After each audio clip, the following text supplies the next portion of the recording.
ರಾವ್ ಅಂಬೇಡ್ಕರ್ ಅವ್ರ ಹೆಂಡತಿ. ನನ್ ಗಂಡ ಏನ್ ಹೇಳ್ಕೊಟ್ಟಿದಾರ ಗೊತ್ತಾ, ಕಷ್ಟ ಅಂತ ಬಂದವ್ರ ಕೈ ಹಿಡಿಯೋಕ್ಕಿಂತ ಒಳ್ಳೆ ಕೆಲ್ಸ ಯಾವ್ದೂ ಇಲ್ಲ ಅಂತ. ಯಾವನೇ ಅವನು ಭೀಮ್ರಾವ್? ನೀನ್ ಯಾರೇ ರಮಾಬಾಯಿ? ನಮ್ಮಿಬ್ರು ಬಗ್ಗೆ ನಿನ್ಗಿನ್ನೂ ಗೊತ್ತಿಲ್ಲ ಅನ್ಸತ್ತೆ. ನರ್ಕ ನರ್ಕ ತೋರಿಸ್ಬಿಡ್ತೀವಿ, ಹುಷಾರ್. ಕಳ್ಸೋಳನ್ನ. ಕೈ ಬಿಡಿ, ನಿಮ್ಗೂ ಗೊತ್ತಾಗುತ್ತೆ ಭೀಮ್ರಾವ್ ಅಂಬೇಡ್ಕರ್ ಮತ್ತೆ ರಮಾಬಾಯಿ ಯಾರು ಅಂತ. ಬಿಡಿ ಬಿಡಿ ಇವ್ರ ಕೈನ. ಇವುಗಳು ತುಂಬಾ ದೊಡ್ಡ ತಪ್ಪು ಮಾಡ್ತಾ ಇದ್ದೀರಿ. ಬಿಡ್ರಿ ಕೈನ. ನೀವು ನಿಮ್ ಶಕ್ತಿ ಏನು ಅಂತ ತೋರ್ಸ್ ಹೋಗಿ. ಇಲ್ಲಿವರೆಗೂ ಭೀಮ್ರಾವ್ ಅಂಬೇಡ್ಕರ್ ಯಾವುದೇ ಅನ್ಯಾಯ ಸಹಿಸ್ಕೊಂಡವ್ರ ಅಲ್ಲ, ನಾವು ಕೂಡ ಸಹಿಸ್ಕೊಳ್ಳಲ್ಲ. ನಿಮ್ಮನ್ನ ಒಂದ್ ಕೈ ನೋಡ್ಕೊತೀನಿ. ತುಂಬಾ ದೊಡ್ಡ ಬೆಲೆ ತೆರಬೇಕಾಯ್ತದ ನೀವು. ಆಮೇಲೆ ನಿಮ್ಮ ಭೀಮ್ರಾವ್ ಅಂಬೇಡ್ಕರ್ನು ಬಿಡೋದಿಲ್ಲ. ನಡಿಯ.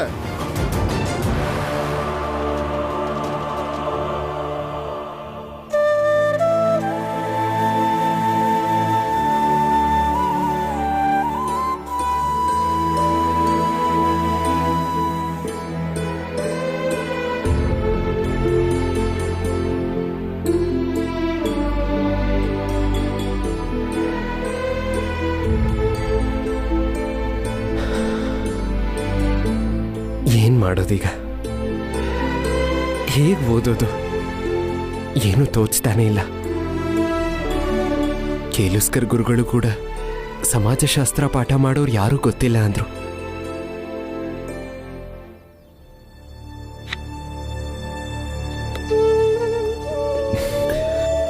ಪರೀಕ್ಷೆ ಬೇರೆ ಹತ್ರ ಬರ್ತಿದೆ, ಅದು ಹೇಗೆ ಓದೋದು?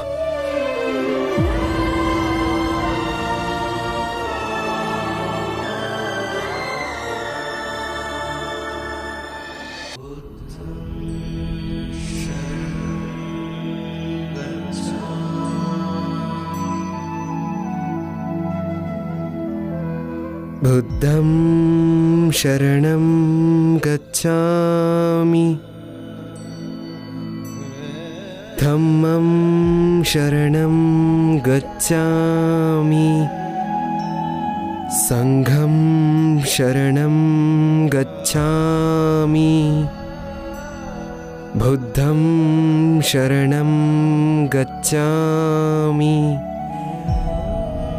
ಧಮ್ಮಂ ಶರಣಂ ಗಚ್ಚಾಮಿ.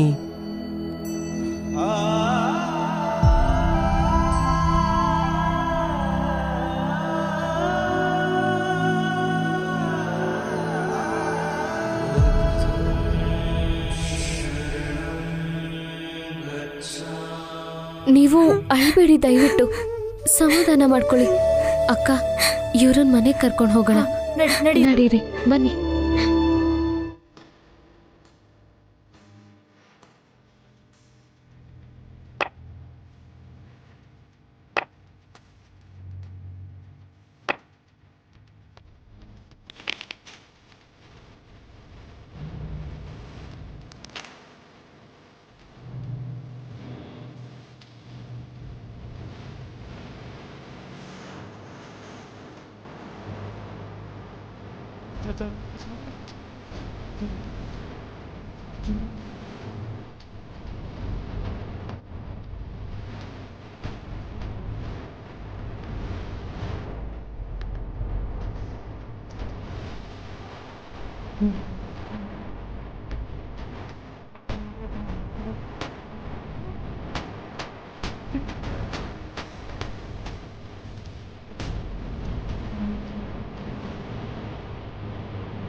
ಗುರುಗಳೇ, ಇವತ್ತು ತರಗತಿಲಿ ಮಾವಿನ ಹಣ್ಣಿನ ಬಗ್ಗೆ ಹೇಳಿದ್ನಲ್ಲ, ಜ್ಞಾಪಕ ಬಂತು. ಪ್ರಚಂಡ ಮೂರ್ತಿಗಳ ತೋಟದ ಮಾವಿನ ಹಣ್ಣನ್ನ ಮನೆಗೆ ಕಳಿಸಿದ್ದೀನಿ. ಧನ್ಯವಾದ.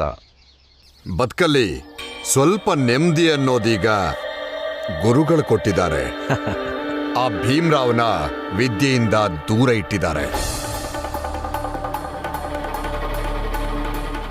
ಇನ್ನು ಭೀಮ್ರಾವ್ ಕಲಿಯೋದಕ್ಕೂ ಆಗಲ್ಲ, ಪಾಸ್ ಆಗೋಕ್ಕೂ ಆಗಲ್ಲ.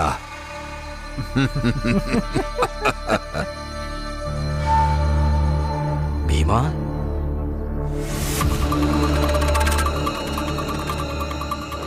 ಭೀಮ್ರಾವ್,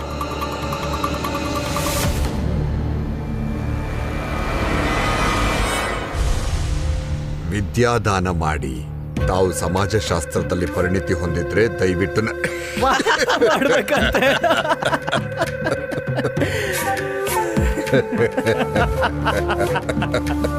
ಭೀಮ್ರಾವ್, ನೀನೊಬ್ಬ ಶತಮೂರ್ಖ ಕಣವ್. ಏನನ್ಕೊಂಡಿದೀಯ? ನೀನ್ ಹೀಗೆ ಭಿಕ್ಷೆ ಬೇಡಿದ್ರೆ ಯಾರೋ ಬಂದು ಪಾಠ ಮಾಡ್ತಾರೆ ಅನ್ಕೊಂಡಿದೀಯಾ?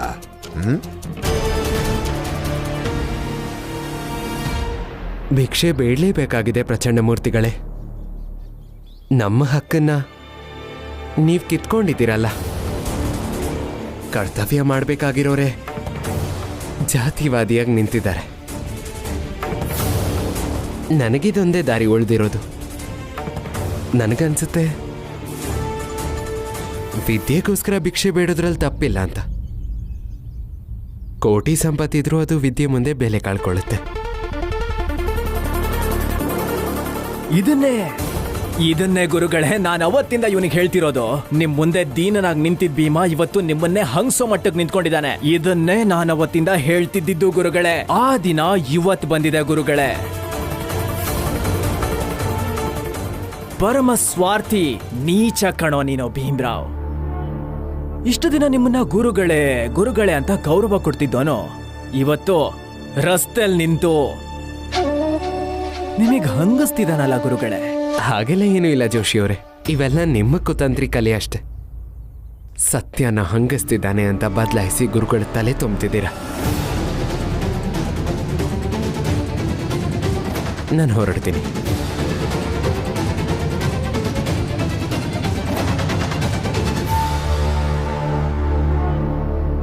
ನರೋತ್ತಮ, ಅವನ್ ಬಿಡು. ಒಂದ್ ಕೆಲ್ಸ ಮಾಡು, ಗುರುಗಳ ಮನೆಗೆ ಇನ್ನೊಂದ್ 4-5 ಮಾವಿನ ಹಣ್ಣಿನ ಬುಟ್ಟಿ ಕಳಿಸು. ಬರ್ತೀನಿ. ಹೊರಡೋಣ. ನಮಸ್ತೆ.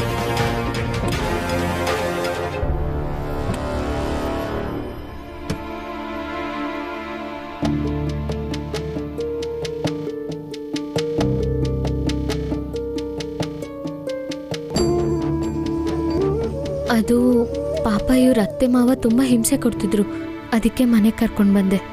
ಮನೆಗ್ ಕರ್ಕೊಂಡ್ ಬಂದೆ ಅಂದ್ರೆ ಕರ್ಕೊಂಡ್ ಬಂದೆ ಅಂದ್ರೆ ಏನಿವಳು ಇಲ್ಲೇ ಇರ್ತಾಳಾ? ಹೌದು, ಇವ್ರು ಎಲ್ಲಿವರೆಗೂ ಇಲ್ಲೇ ಇರ್ತಾರೆ ಅಂದ್ರೆ ಇವ್ರ ಅತ್ತೆ ಮಾವ ಗೌರವದಿಂದ ಕರ್ಕೊಂಡ್ ಹೋಗೋ ತನಕ. ಓಹೋ, ಈಗ ತಾನೇ ಹಿಂಸೆ ಕೊಟ್ಟು ಕಳಿಸಿದ್ದಾರೆ, ಇನ್ ಗೌರವದಿಂದ ಕರ್ಕೊಂಡು ಹೋಗ್ತಾರಾ ಈಕೆನಾ? ಕರ್ಕೊಂಡ್ ಹೋಗ್ತಾರೆ. ಯಾವಾಗ ಅಂದ್ರೆ ಅವ್ರು ಮಾಡ್ತಿರೋದ್ ತಪ್ಪು ಅಂತ ಅವ್ರಿಗೆ ಅರಿವಾದಾಗ.